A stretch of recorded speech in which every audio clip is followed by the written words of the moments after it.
मैं आपके परसेंटेजेस से रिलेटेड जिंदगी के सारे मसले सॉल्व करने लगा हूँ, ठीक है।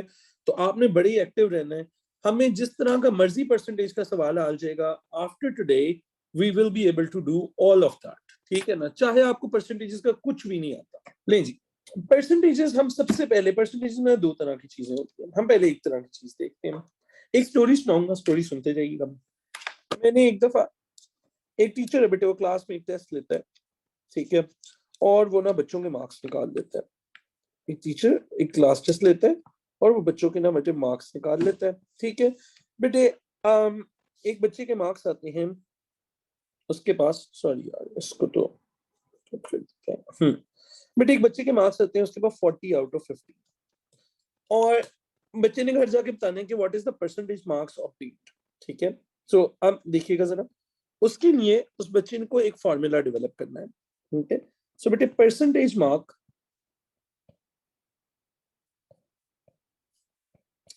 are equal to marks obtained marks over total या original marks या original marks multiply by 100। अच्छा, अभी शुरू में आपको बातें बड़ी आसान लगेंगी, लेकिन एकदम से ना बातें टेक्निकल हो जाएंगी, तो उनके ऊपर हम आराम से देखेंगे फिर। जी, बच्चे के ऑब्टेन मार्क्स कितने हैं? 40 over 50 multiply by 100। तो बेटे इस बच्चे ने कितने परसेंट मार्क्स लिए इस एग्जाम में? 80% मार्क्स लिए। अब नेक्स्ट चीज, अब हम देखते हैं कि ये बच्चा, इसके 40 आउट ऑफ 50 आ गए। अब आपको पता है लाइक लोग जो होते हैं ना, वो जरा थोड़े से नर्डी से होते हैं, ठीक है। अब इसने कहा नहीं नहीं नहीं, मेरे तो इतने मार्क्स आने ही नहीं है, मेरे तो और ज्यादा मार्क्स आने चाहिए थे, तो मुझे तो और मार्क्स चाहिए। ये मुंह उठा के टीचर के पास चला जाता है और ये टीचर को जाके कहता है भाई मेरे मार्क्स ना ज्यादा हो रहे हैं, मुझे 2 मार्क्स और दे, ठीक है। टीचर को शरीफ आदमी था, अच्छा टीचर था, उसने देखा अच्छा ठीक है यार इसके मार्क्स बढ़ रहे हैं, उसने 2 मार्क्स और दे दिए।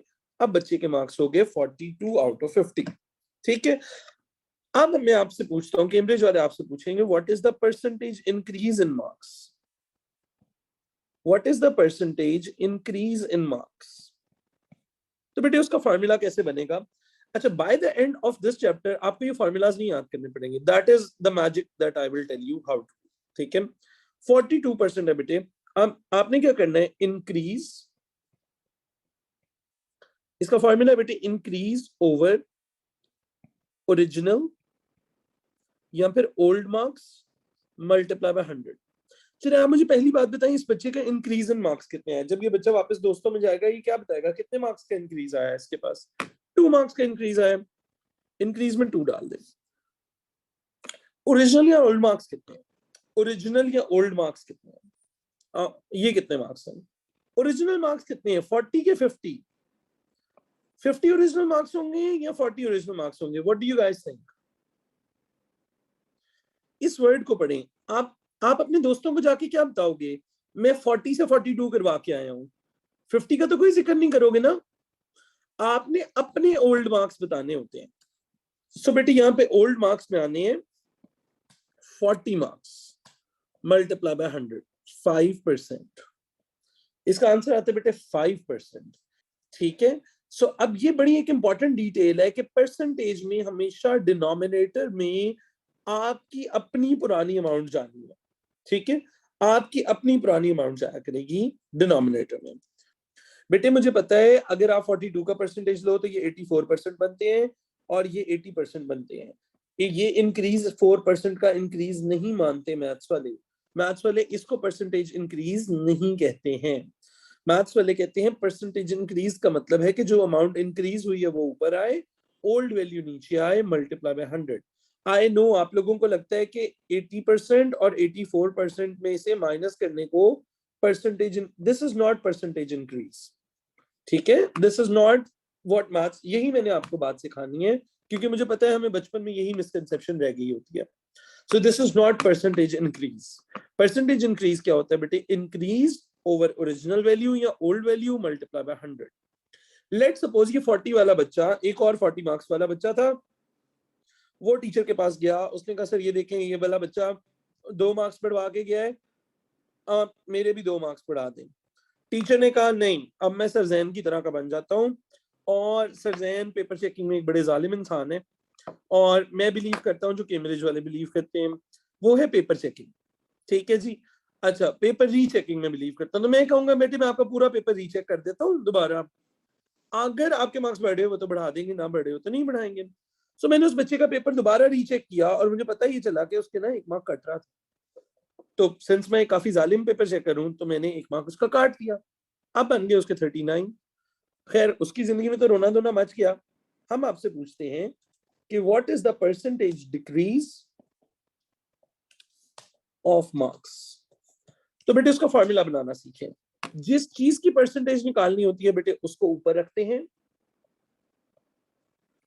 नीचे हमेशा डिनोमिनेटर में ओरिजिनल या ओल्ड वैल्यू रखते हैं, ओरिजिनल या ओल्ड वैल्यू रखते हैं, मल्टीप्लाई बाय 100 करते हैं। आज के बाद हम हर चीज का अलग अलग फॉर्मूला याद नहीं करेंगे, ठीक है?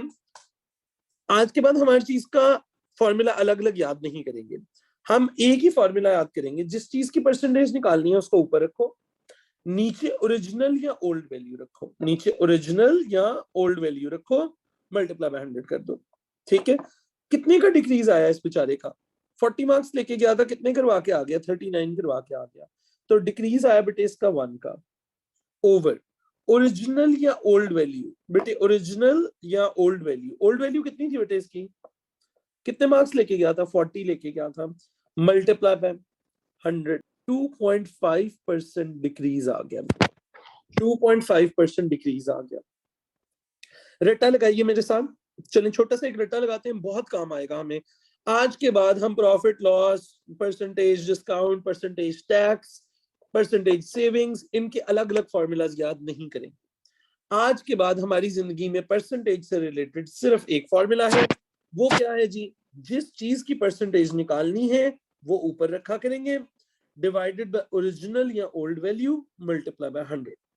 जिस चीज की परसेंटेज निकालनी है बेटे उसको ऊपर रखेंगे, डिनोमिनेटर में हमेशा ओरिजिनल या ओल्ड वैल्यू लिखेंगे, ओरिजिनल या ओल्ड वैल्यू। ओल्ड का वर्ड जो काफी हेल्प कर देता है, अगर आपके पास 2 वैल्यूज हैं, एक नई है और एक पुरानी है, तो पुरानी वैल्यू ने डिनोमिनेटर में आना होता है, ठीक है?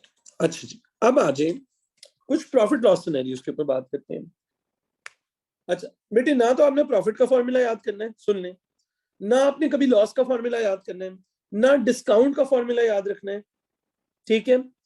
आपने कभी कोई फॉर्मूला नहीं याद करना। एग्जामिनर कहती है बच्चे को कॉमन सेंस से करना आना चाहिए। चलिए आ जाए, इसका क्या मतलब है? ना प्रॉफिट का फॉर्मूला याद करेंगे, ना लॉस का, ना डिस्काउंट का, ना सेविंग्स का, कोई फॉर्मूला नहीं याद करेंगे। ये हमारे डेली मैथ्स के सेक्शन है, इनको हमें सोच के करना आना चाहिए। क्वेश्चन बनाया भी ऐसा जाता है कि आपको सोच के करना आता हो, ठीक है? तो let's meet this guy. This guy is a shopkeeper. So this guy buys an item which has a cost of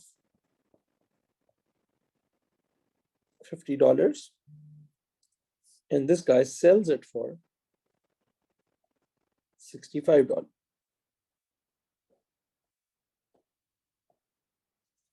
मुझे बताइए इसको प्रॉफिट हो रहा है या लॉस हो रहा है? कॉमन सेंस से बताइएगा, कितने का प्रॉफिट हुआ है? बताएं बताएं बताएं, सोच के बताएं कितने का प्रॉफिट हुआ है। फॉर्मूला से ना बताएं, कॉमन सेंस से बताएं कितने का प्रॉफिट हुआ है इसको। $15 का प्रॉफिट हुआ है, इसीलिए स्माइल कर रहा है ना, स्माइल ही नहीं बनाया था ना, इसलिए खुश है ये, ठीक है? सो इसको प्रॉफिट हुआ है बेटे $15 का। जी मैं आपसे पूछता हूँ परसेंटेज प्रॉफिट निकाल दें। परसेंटेज प्रॉफिट का पहले फॉर्मूला बनवा दें। What is a percentage profit?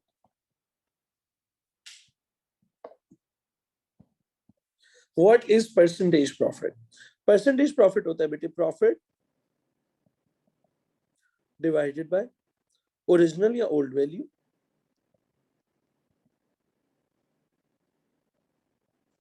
Multiply by 100। जी बेटे प्रॉफिट क्या होता है? परसेंटेज प्रॉफिट क्या होता है? जिस चीज की परसेंटेज निकालनी है उसको ऊपर रखो, जिस चीज की परसेंटेज निकालनी है उसको ऊपर रखो, ओरिजिनल या ओल्ड प्राइस नीचे रखो, मल्टीप्लाई बाय 100 कर दो। तो प्रॉफिट कितने का हुआ आपको बेटे? 15 का। आप कहोगे 15 ओवर ओरिजिनल या ओल्ड वैल्यू कितनी थी? जी ओल्ड वैल्यू कितनी थी? चीज जब खरीदी होगी तो ओल्ड वैल्यू तो कॉस्ट हो गई, पुरानी वैल्यू थी बेटे उसकी 50, 2-3 दिन पड़ी रही, उसके बाद 65 की सेल हो गई, मल्टीप्लाई बाय 100। तो बेटे दिस इज 30% प्रॉफिट इस बंदे ने कमाया, ठीक है? सो परसेंटेजेस के केस में क्या करना है आपने बेटे, आपने ना प्रॉफिट का फॉर्मूला याद करना है, ना लॉस का, ना डिस्काउंट का, ना सेलिंग, ये सेलिंग प्राइस कॉस्ट प्राइस वाले सारे ड्रॉने फॉर्मूलाज बिल्कुल नहीं याद करने अपने।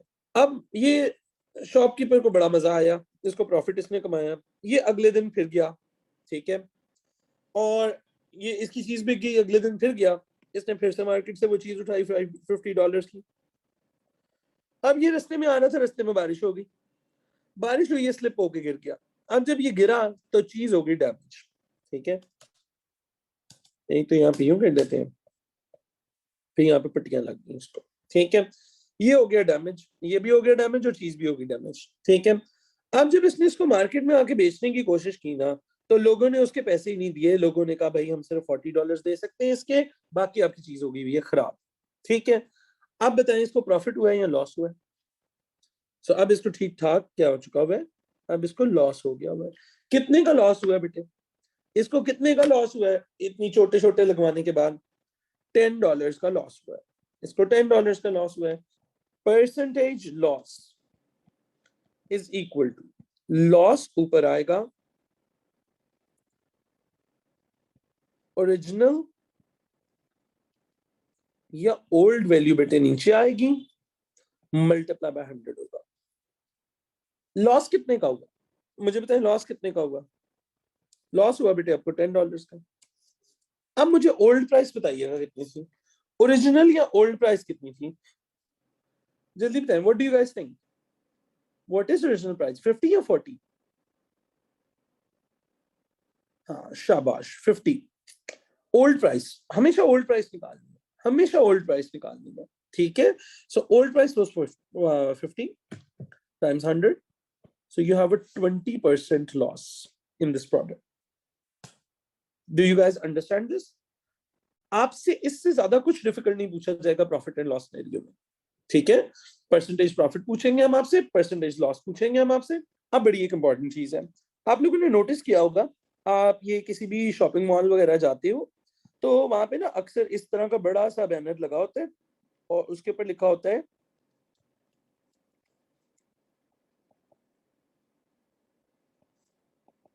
इसका क्या मतलब होता है बेटे, इसका क्या मतलब होता है?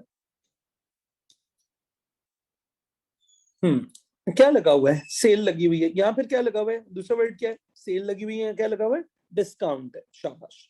अच्छा अब कितने का डिस्काउंट मिल रहा है बेटे आपको यहाँ पे, कॉमन सेंस से बता सकते हो बगैर किसी फॉर्मूला के? डिस्काउंट कितने का मिल रहा है बेटे आपको? $180 से हटा के 150 का कर दिया तो $30 का हम आपको डिस्काउंट दे रहे हैं। अच्छा what if I ask you what is the percentage discount, what is the percentage discount, formula बताएंगे, फॉर्मूला बताओ क्या करोगे? डिस्काउंट पहले फॉर्मूला बनाओ हमेशा, ओवर ओरिजिनल या old value times 100, discount over original या old value multiply by 100। Discount कितने का मिला बेटे आपको, 30 का। ओल्ड वैल्यू कितनी थी बेटे आपकी, ओल्ड वैल्यू 180 विदाउट डिस्काउंट वाली, मल्टीप्लाई बाय 100, 16.6667% आता है। तो अगर आप एक शॉपिंग मॉल जाते हो, वहां 80 पे 180 पे क्रॉस लगा के 150 लिखा है, तो इट्स क्लियरली हमें वो डिस्काउंट दे रहे हैं। डिस्काउंट कितने का दे रहे हैं बेटे, 180 माइनस 150, $30 का दे रहे हैं, ठीक है। और बेटे उसके बाद परसेंटेज डिस्काउंट का फॉर्मूला है, डिस्काउंट ऊपर, ओरिजिनल या ओल्ड वैल्यू नीचे, मल्टीप्लाई बाय 100, ठीक है। डिस्काउंट है बेटे 30 का, ओल्ड वैल्यू है बेटे 180 की, इंटू 100 कर दिया, कैलकुलेटर से सॉल्व कर लिया हमने, ठीक है। अब सुनो, कुछ न्यू वोकेबलरी देने लगा हूं, न्यू वोकेबलरी।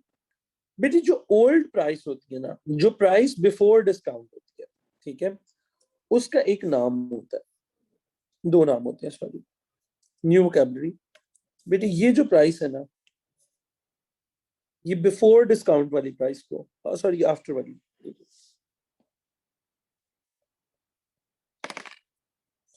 आफ्टर डिस्काउंट वाली प्राइस का नाम होता है बेटे, it is called sale price. इसीलिए आपने सुना होगा कि हम अक्सर कहते हैं क्या हुआ है, सेल लग गई हुई है। हम क्या कहते हैं, सेल लगी हुई है। ठीक है, तो सेल लगने का मतलब होता है हर चीज अपनी सेल प्राइस पे है। जो नीचे वाली बेटे प्राइस है, जो बिफोर डिस्काउंट होती है बेटे, बिफोर डिस्काउंट वाली को कहते हैं, दो नाम है बेटे इसके, दोनों याद करने, दोनों पेपर में आएंगे।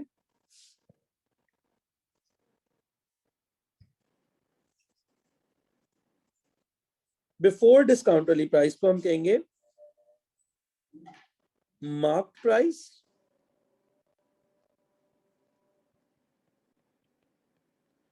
और लिस्ट प्राइस। ये दोनों नाम याद कर लीजिए।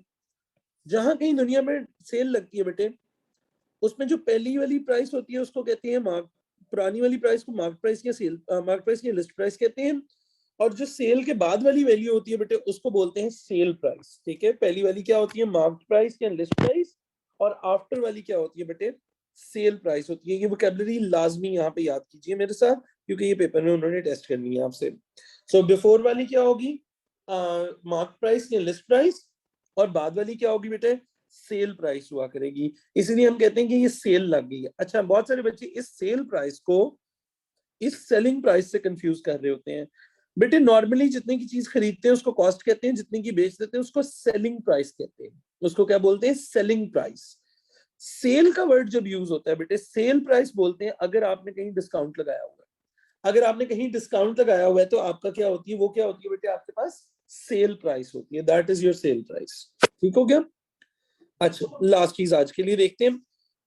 बेटे लेट सपोज ये एक बंदा है, इसकी ना टोटल अर्निंग है, सैलरी है इसकी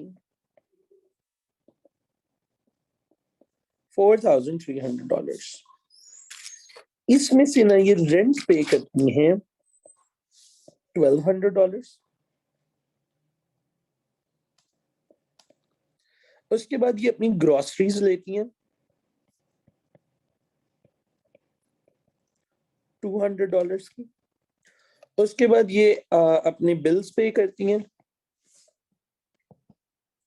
$800 की। She saves the rest of her income.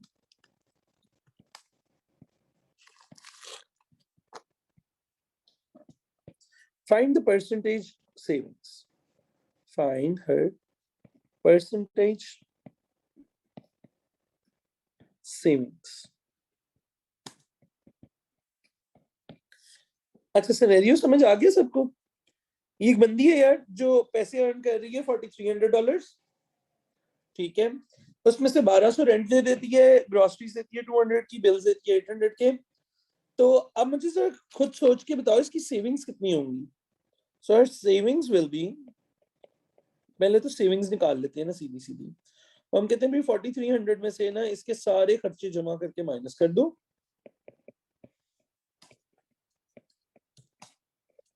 तो बेटे 2,100 की इसकी सेविंग्स हो गई। परसेंटेज सेविंग्स का फॉर्मूला बना दें प्लीज मुझे। Percentage savings, what are percentage savings.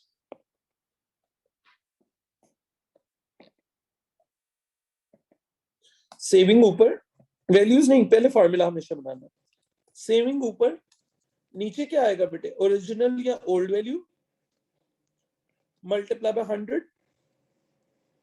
Savings कितने की है बेटे, 2,100। ओरिजिनल पैसे कितने थे उस बेचारी के पास, बेचारी तो बिल्कुल नहीं है, अच्छा भला कमा रही है, 4,300। और अब इसको हम कर देते हैं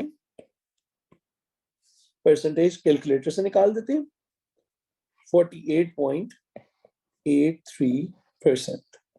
अच्छा, यहां तक हमने कर लिया आधा चैप्टर, ये हमारा परसेंटेज का ना आधा चैप्टर हो गया।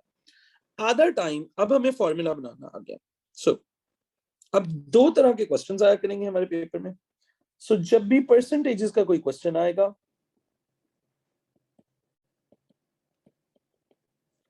सो वो दो तरह से हो सकता है बेटे। पहली बात, या तो आपने परसेंटेज फाइंड करनी होगी, फाइंड परसेंटेज। तो बेटे याद रखिएगा हम क्या करेंगे, हम फॉर्मूला बनाया करेंगे।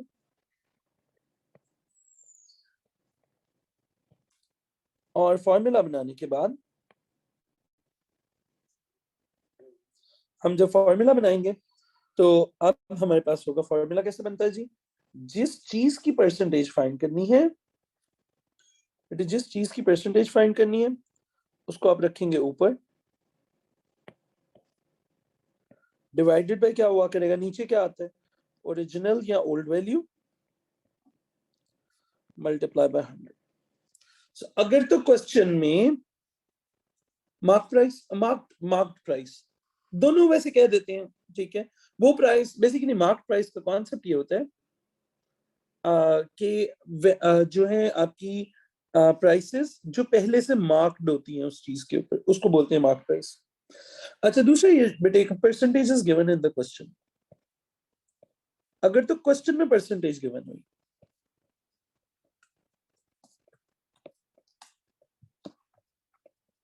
तो हमने क्या किया करना है, तो the solution is sir Jains favourite boxes.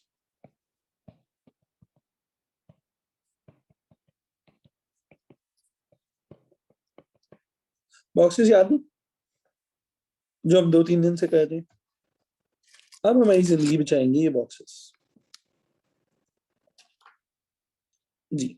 इधर आपने लिखना है, अब क्या लिखते थे यहाँ पे, कितनी लेबलिंग सीख ली हुई है, पार्ट्स एक्चुअल गिवन और फाइंड, ठीक है, एंगल एक्चुअल गिवन और फाइंड, ये पाई चार्ट में आ गया, मैप एक्चुअल गिवन और फाइंड, ये मैप्स एंड स्केल्स में आ गया। 3 सीख लिए, चले आ जाए चौथी सीखें जी।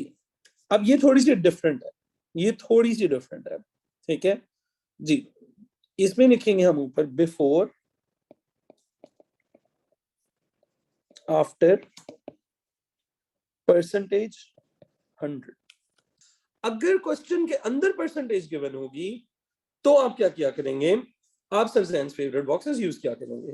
वो क्या है बेटे, आपने बिफोर आफ्टर परसेंटेज और 100 लिख के बैठ जाना है, और ये इतने मैजिक बॉक्सेस हैं, ये हर तरह का क्वेश्चन खुद ही डील कर लिया, ठीक है।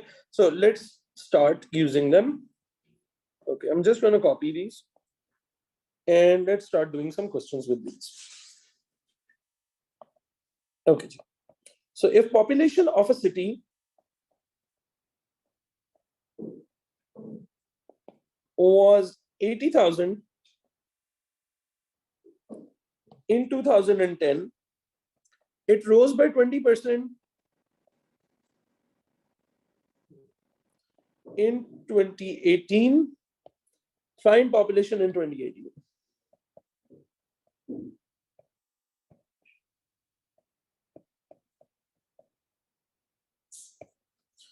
Okay, so let's start. जी, मिलके 1 मिनट दें मुझे जरा, let me write a few questions. Okay, so मुझे 2-3 questions लिख लेने दें बस, फिर स्टार्ट करते हैं। So population of a city was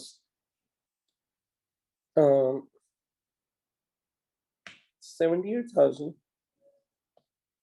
in 2012. It was 30% more than population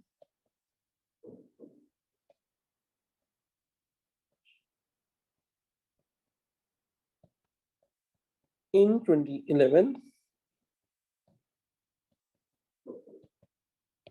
Find population in 2011. Next question. A shopkeeper buys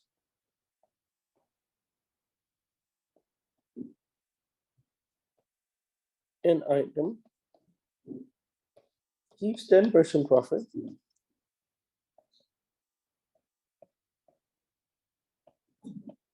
and sells it for 132.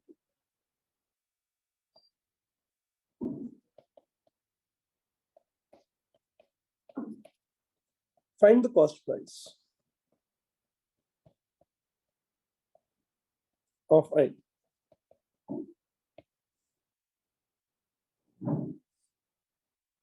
Then we're going to talk about, in a sale, everything is 10% off.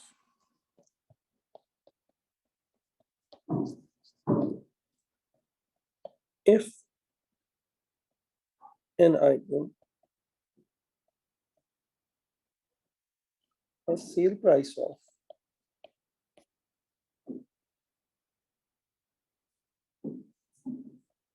$72,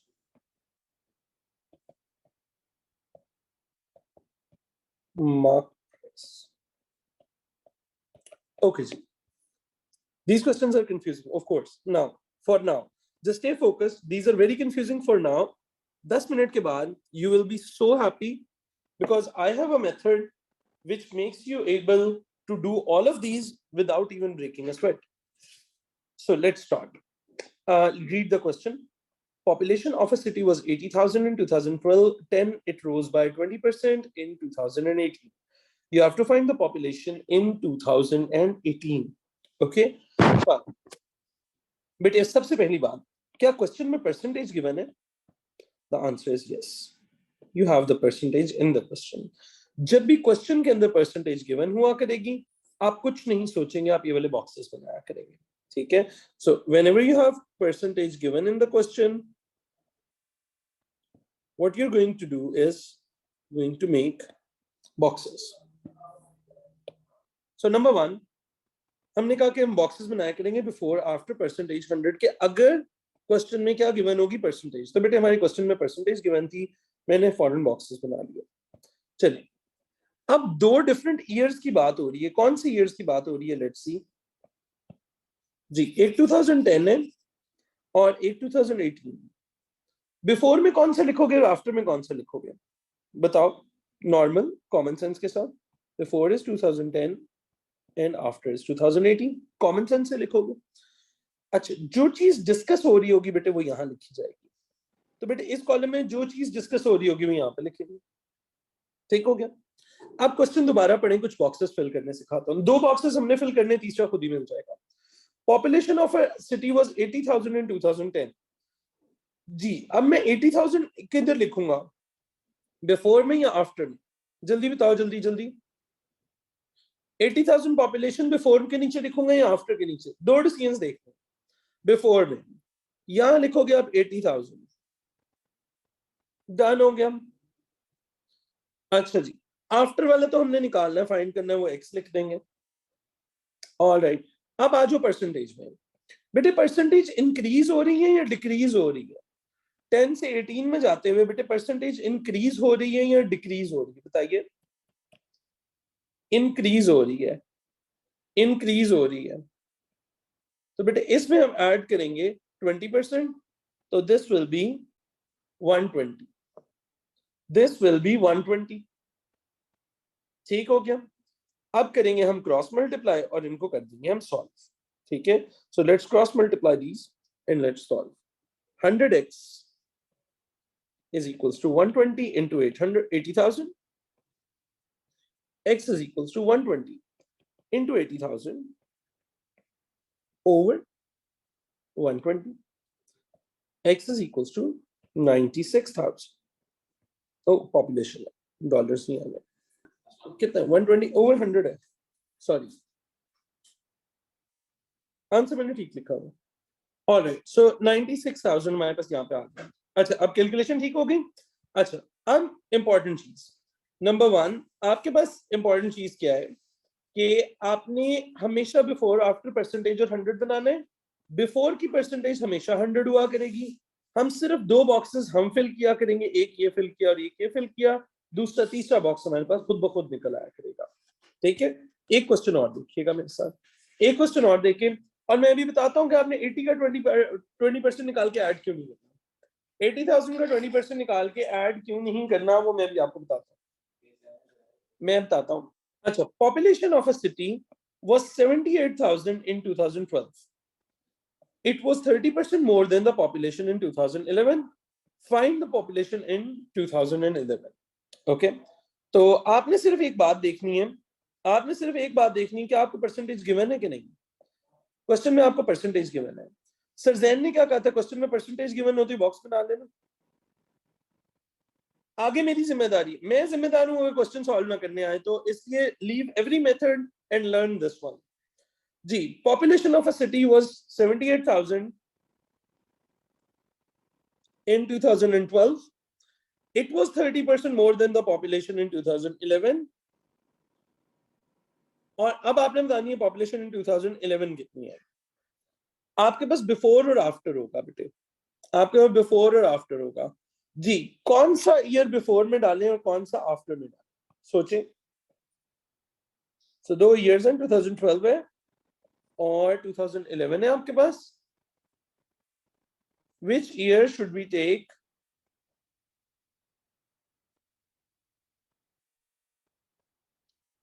Which year should we take in before? जो natural order है दुनिया पे सालों का वही लेना है. 2011 पहले आया था, 2012 बाद में आया था.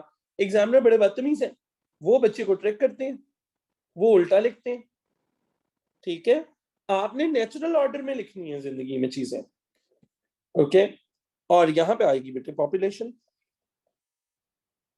चलिए अब सवाल पढ़ते हैं. चल के population of a city was 78,000 इन 2012. ये 78,000 इधर कहां जाएगा? बिफोर के नीचे कि आफ्टर के नीचे? बिफोर के नीचे कि आफ्टर के नीचे? जल्दी बताएं, चैट बॉक्स खोलें, जल्दी करें, उठें. बिफोर के after?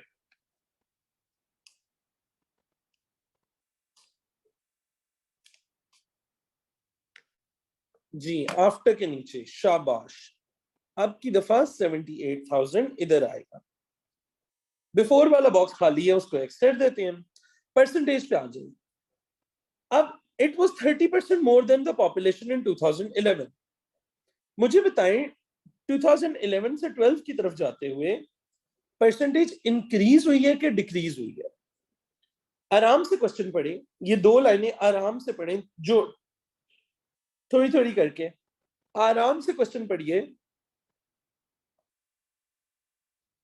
Population of a city was 78,000 इन 2012. 2012 में 78,000 है. It was 30% more than 2011. तो मतलब 11 से 12 की तरफ को क्या आया हुआ है बेटे? इंक्रीज आया हुआ है. इंक्रीज आया हुआ है, प्लस 30% आया हुआ है. सो बेटे ये कितना हो गया होगा इस टाइम पे? 130%. आराम से पढ़ना है, वहां पे रैपिड डिसीजन नहीं लेना. रैपिड डिसीजन नहीं लेना किसी ने भी. ठीक है, अब कर दें क्रॉस मल्टीप्लाई. 130x, जो भी आप में से 70 समझ रहे हैं बेटे ऊपर वाली लाइन पढ़े. इंग्लिश का मसला है, इंग्लिश का मसला, मैथ्स का मसला नहीं है. ऊपर इंग्लिश पढ़े, अंग्रेजी पढ़ो चल के ऊपर जल्दी. मैथ्स का इशू नहीं है यहाँ पे, यहाँ पे इंग्लिश का मसला है. ऊपर चलो, इंग्लिश पढ़ो. Population of a city was 78,000 in 2012. It was 30% more than population in 2011. 2012 की population 2011 की population से 30% ज्यादा थी. तो 11 से 12 की तरफ जाते हुए 30% का क्या आया हुआ है बेटे? इंक्रीज आया हुआ है. सो 11 से 12 में जाना है, 100 से 130 में जाना है आपने. सो x इज इक्वल टू, अंग्रेजी बच्चों, अंग्रेजी अंग्रेजी. तुम लोगों का आधा मैथ्स इंग्लिश की वजह से खराब होता है. ब्लेम मैथ्स पे होता है, फारिग इंग्लिश है. So this is going to be 60,000. ठीक है, अब जिन लोगों को एल्जेब्रिक अप्रोच आती है उनको पता है कि एल्जेब्रिक अप्रोच इसका कितना लंबा सोल्यूशन है. x plus 30% of x should be equal to 78,000. और फिर उसकी एल्जेब्रिक आगे आगे आगे करना पड़ता है. वो इतनी मुश्किल से आता है, वहां से इतना टाइम कंज्यूमिंग है बेटे, हम कभी यूज नहीं करेंगे एल्जेब्रिक वे, चाहे आपको आता भी है, पेपर में इनएफिशिएंट है. और बेटे this is such an amazing process. अब ये इसको बोलते हैं फॉरवर्ड का क्वेश्चन, जिसमें आपको पहली वाली चीज पता होती है, दूसरी नहीं पता होती. और बेटे इसको बोलते हैं रिवर्स का क्वेश्चन. जिन लोगों को एल्जेब्रिक मेथड आता है बेटे, वो फॉरवर्ड का क्वेश्चन डिफरेंट तरीके से करते हैं, बैकवर्ड का क्वेश्चन डिफरेंट तरीके से करते हैं. ठीक है, ये मेथड इतना अच्छा मेथड है कि इसमें आपको पता ही नहीं होना चाहिए. ये बिल्कुल 2 डिफरेंट सवाल हैं, ये बिल्कुल 2 डिफरेंट टेक्निक से होते हैं अगर आप दूसरे मेथड से करो. लेकिन this method is so nice कि आपको पता ही नहीं चलता कि ये 2 डिफरेंट क्वेश्चंस हैं. A shopkeeper buys an item, keeps 10% profit and sells it for 132. Find the cost price of this item. मेरा सिर्फ कंसर्न क्या है जी इस पूरे क्वेश्चन में, मेरा सिर्फ कंसर्न है कि हमें परसेंटेज गिवन है। द मोमेंट मुझे परसेंटेज नजर आ जाएगी, I am going to copy my boxes over here. Okay, do you remember our shopkeeper? He bought some stuff, so it had a cost, and we don't know what that cost is, but we know he sold it for 132. Okay, so a shopkeeper buys an item, keeps 10% profit, and sells it for 132. All I saw was 10% लिखा हुआ था, मैंने boxes बना लिया। अब बेटे before और after में क्या फिल करेंगे? पहले क्या होती है बेटे? पहले कॉस्ट प्राइस होती है या पहले सेलिंग प्राइस होती है? पहले कॉस्ट होती है या पहले सेलिंग प्राइस होती है? सो डेफिनेटली पहले चीज खरीदी जाती है कॉस्ट प्राइस होती है, बाद में क्या होती है बेटे? सेलिंग प्राइस होती है। अब पैसे डिस्कस हो रहे हैं तो थर्ड लाइन में डॉलर का साइन डाल देते हैं, यहाँ पैसे डिस्कस होने लगे। Now I am going to ask you only two things, बस दो डिसीजंस लेने होते हैं। ये 132 किधर लिखना है, बिफोर में क्या आफ्टर में? चले मुझे बताएं, जल्दी से बताएं, ये 132 किधर लिखना है, बिफोर के नीचे या आफ्टर के नीचे? हरियप हरियप हरियप हरियप उठे, आफ्टर के नीचे। एक्सेलेंट एक्सेलेंट, सेलिंग प्राइस है 132। ओके, दिस इज 132, डन हो गया। ओके, बिफोर नहीं पता हमें, यहाँ एक्स लगा दो जी। प्रॉफिट होता है तो बेटे परसेंटेज इंक्रीज होती है या डिक्रीज होती है? यहाँ में मुझे 10% ऐड करना है या माइनस करना है? बेटे प्रॉफिट हो तो 10% ऐड करना, लॉस हो तो 10% माइनस कर देना। ये 110 आ गया। क्या आप कॉस्ट निकाल लोगे यहां से? कोई मसला तो नहीं होगा? 110x is equals to 132 into 100. How many of you guys used to think क्या 132 का 10% निकाल के माइनस कर दोगे? How many of you guys used to think क्या 132 का 10% निकाल के माइनस कर दोगे? बेटे याद रखना, you can't do that. You can't do that. पीछे को नहीं जा सकते ऐसे। वो गलत होता है, तो आज के बाद फिक्स कर लो।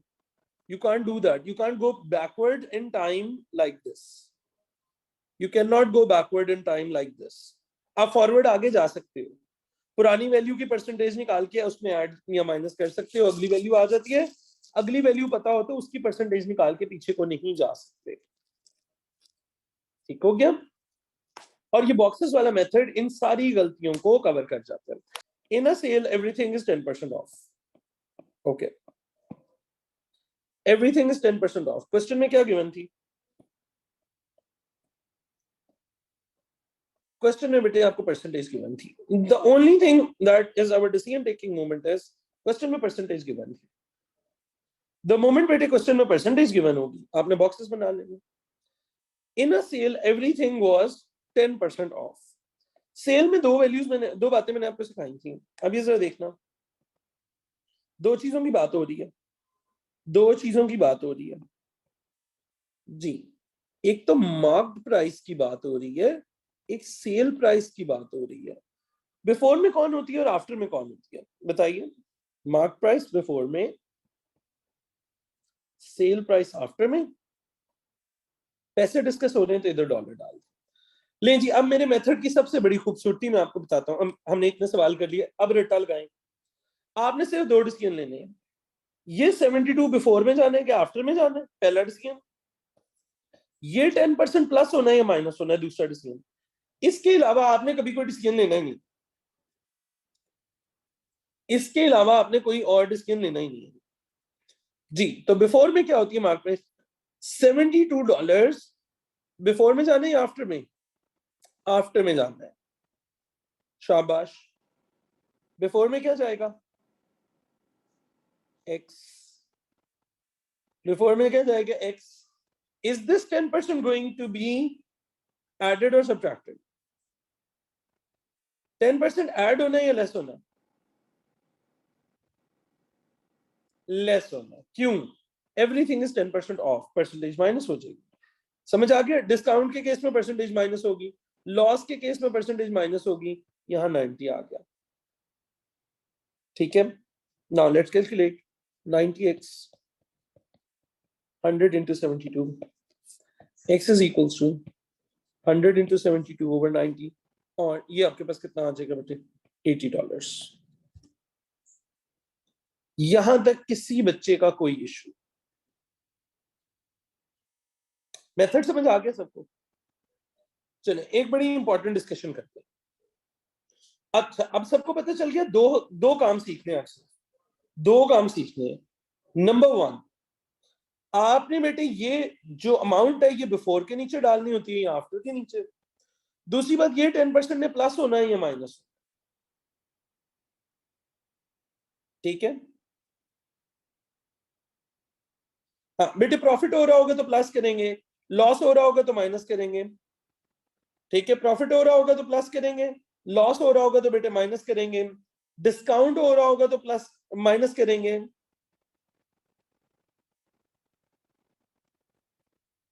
तो इसमें बेटे देखो, सेल थी तो 10% माइनस हो रहा था। ये सेल प्राइस थी। सेल प्राइस कौन सी प्राइस होती है बेटे? जो आफ्टर डिस्काउंट होती है। मार्क प्राइस कौन सी प्राइस होती है बेटे? जो बिफोर डिस्काउंट होती है, तो शुरू में आएगी। अच्छा, अब मैं एक बड़ी इंपॉर्टेंट बात आपसे पूछना चाहता हूँ।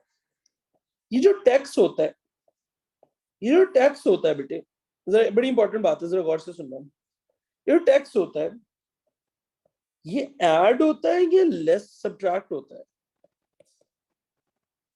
अच्छा बेटे, जिस किसी ने भी आंसर ऐड लिखा है या सब्ट्रैक्ट लिखा है, सारे गलत। अगर आपने आंसर ऐड लिखा है या सब्ट्रैक्ट लिखा है, आपका आंसर बेटे गलत है, क्योंकि टैक्स दोनों होता है। टैक्स दोनों होता है। अब मैं आपको बताता हूं बेटे, व्हेन यू बाय समथिंग, उसमें टैक्स ऐड होता है। व्हेन वी बाय समथिंग,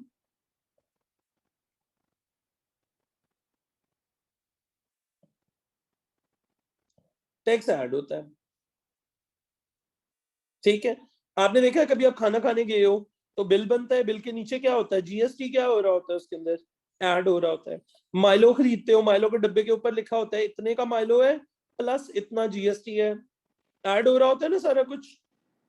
अच्छा, अब आप सारे लोगों को ऐड का ही पता होता है, क्योंकि तुम लोग तो सारी उम्र से सिर्फ स्पेंड कर रहे हो, चीजें खरीदी जा रहे हो जब से पैदा हुए हो।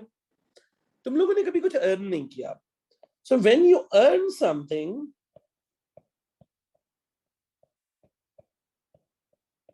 तो टैक्स सब्ट्रैक्ट हो जाता है। आपके पेरेंट्स बेटे जब भी कुछ अर्न करते हैं, उनकी इनकम में से, चाहे वो कहीं जॉब करते हैं चाहे वो अपना बिजनेस करते हैं, उनकी कहीं से भी इनकम आती है तो इनकम में से टैक्स क्या हो जाता है? डिडक्ट हो जाता है। इनकम में से टैक्स माइनस करते हैं और फिर उनको मिलता है, बाकी की इनकम मिलती है उनको। ठीक है। सो असल में टैक्स क्या हो रहा है? टैक्स या तो बेटे ऐड हो रहा होता है या सब्ट्रैक्ट हो रहा होता है। तो अब बेटे, आपकी टोटल अमाउंट में टैक्स ऐड होके टोटल अमाउंट बनती है। इनकम में बेटे टोटल अमाउंट में से टैक्स माइनस करके टोटल अमाउंट बनती है। ठीक है। अच्छा, जो वर्ड यूज होगा बेटे, यहाँ पे वर्ड यूज हुआ करेगा इंक्लूडेड का। Tax is included. यहाँ पे वर्ड यूज हुआ होगा टैक्स इज डिडक्टेड। यहाँ पे वर्ड क्या यूज होगा बेटे? Tax is deducted. ठीक है। हाँ, आपको अच्छा बेसिकली आपको समझ आने की कोई जरूरत नहीं है। जो आपने इधर से बात समझनी है ना, वो आपने बस ये समझना है कि टैक्स का हम नहीं बता सकते कि टैक्स ऐड हो रहा है या सब्ट्रैक्ट हो रहा है। ये क्वेश्चन में लिखा होगा कि टैक्स ने इंक्लूड होना है या डिडक्ट होना। ये दो वर्ड्स आपने बेसिकली देखने हैं। ये दो वर्ड्स बेसिकली आपने देखने हैं। ओके, सो फॉर एग्जांपल, एक क्वेश्चन देखें मेरे पास। I bought a computer,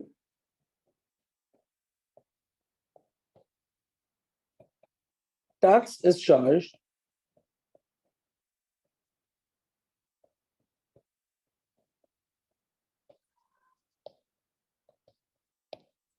ji, tax is charge at 20%। बताएं जी, 20% ऐड हो रहा है या माइनस हो रहा है? अच्छा, जो लोग चार्ज के वर्ड से कह रहे हैं बेटे, मैंने कहीं ऊपर चार्ज का वर्ड लिखा है? यहाँ देखो, मैंने कहीं चार्ज का वर्ड लिखा है कहीं पे? नहीं लिखा। चार्ज के वर्ड से कुछ पता नहीं चलता। डिडक्शन में भी tax is charge, this word can not tell add और subtract.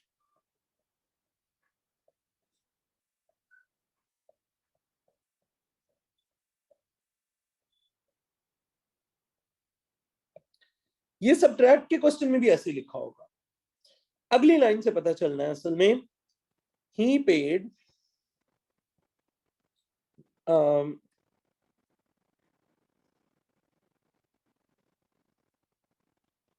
$1080 after the tax was included.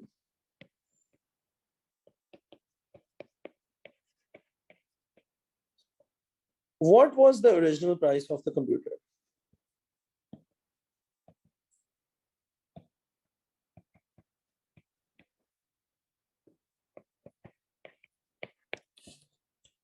अच्छा जी, अब कीवर्ड क्या था बेटे इस क्वेश्चन में? कीवर्ड क्या था? Tax was included. इंक्लूडेड से पता लगा, इंक्लूडेड या डिडक्टेड के वर्ड लिखा होगा बेटे क्वेश्चन में, तो पेपर में आपको नहीं पता चलने की जरूरत नहीं होगी कि आपने ऐड करना है या माइनस करना है, उसको कॉमन सेंस से पता नहीं होना शुरू होगा।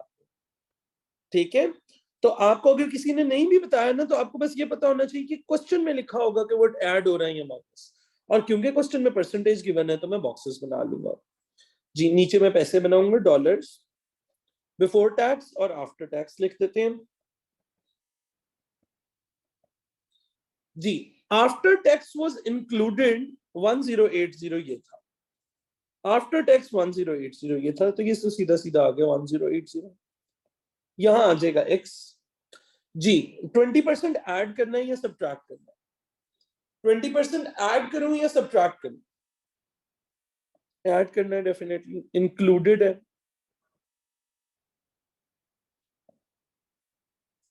सो this is going to be 120%।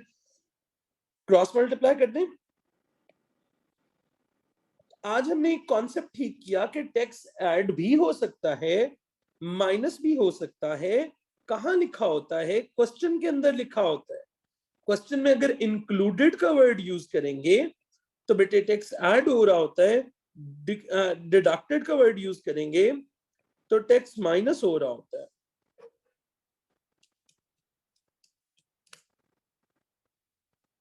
ठीक है, तो आज से पहले हमारा ना कॉन्सेप्ट खराब होता है। आप में से कुछ बच्चों को लगता है टैक्स ऐड होता है, कुछ बच्चों को लगता है टैक्स सब्ट्रैक्ट होता है। आपने बस ये बात याद रखनी है कि टैक्स ऐड भी हो सकता है, टैक्स सब्ट्रैक्ट भी हो सकता है। ठीक है, ऐड करना, ऐड के लिए इंक्लूडेड का वर्ड होगा, माइनस के लिए डिडक्टेड का वर्ड होगा। चार्ज का वर्ड जो है बेटे वो कुछ भी नहीं बताता। डोंट वरी, टेंशन नहीं लेनी, यही वर्ड्स यूज होते हैं। ठीक है, और चार्ज का वर्ड यूज होता है, तो इससे कुछ नहीं पता चलता कि ऐड करना है या माइनस करना। ओके, यहां तक सही है। बेटे ये मार्क प्राइस वाली ना बात समझ ली बेटे। जब भी कभी डिस्काउंट लगा होता है ना, तो मार्क प्राइस या लिस्ट प्राइस कहते हैं बिफोर डिस्काउंट वाली प्राइस को। डिस्काउंट से पहले वाली सेल प्राइस की होती है, लेकिन डिस्काउंट से पहले वाली होती है। ठीक है, और डिस्काउंट के बाद जो जितने का बेच रहे होते हैं वो कॉस्ट प्राइस नहीं होती। 180 कॉस्ट प्राइस थोड़ी है। ठीक है, 180 पे तो उसको प्रॉफिट होने के बाद पैसे मिल रहे हैं ना। ओल्ड प्राइस कह सकते हो, कॉस्ट प्राइस नहीं कह सकते।